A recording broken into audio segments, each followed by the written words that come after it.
bizning davrimiz. Atimi emas, boshqa kunimi emas. Dal hozirning o'zi. Nurg'un odam dunyoni, hukumatni va boshqalarni o'ziga qarzdor o'ylaydi. Amaliyotda hech kim bizga qarzdor emas. Hayot bizga berilgan sovg'a. Agar biz bu sovg'adan unumli foydalanmasak, o'zimizni emas, butkul insoniyatni ko'zga ilmagan bo'lamiz. Meni quloq soling. Jo'shqin tarbiyalar sizga ilhom bo'lsin.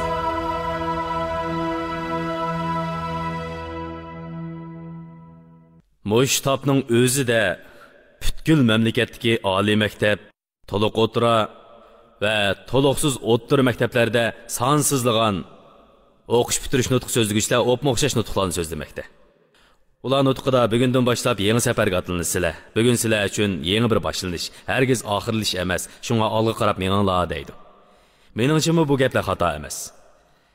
Lekin meningcha kelgusida qanday qilish kerakligini bilmoqchi bo'lsanglar, oldi bilan o'tmishinglarga nazar sepinglar. Maktabimizga yangi kelgan chog'laringlarni eslab ko'ringlar. Balkim sizlar to'limi yolg'izlik his qilgan, qo'rqqan va andishiga cho'mgan bo'lishinglar mumkin. Mana endi hozirgi o'zinglarga qaranglar. Atrofinglarda bir tuqqan qarindishinglardek bo'lib ketgan do'stlaringlar turibdi.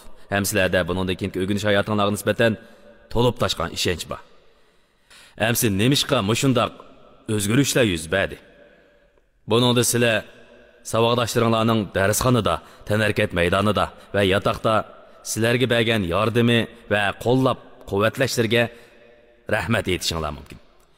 Ishonch masalasiga kelsak, men sizlarning hamma ishda muvaffaqiyat qozona oladigan bo'ladiganliginglarga emas, balki do'stlaringlarning yordami va qo'llash ostida mag'lub bo'lishdan qo'rqmaydigan bo'ladiganliginglarga ishonaman. Navoda mag'lub bo'lsanglar, o'rninglardan turib qayta sinab beqinglar. Yana mag'lub bo'lsanglar, yana sinanglar. Yana mag'lub bo'lsanglar, boshqa ish qilishni o'ylash baqsanglar bo'ladi. To'g'ri.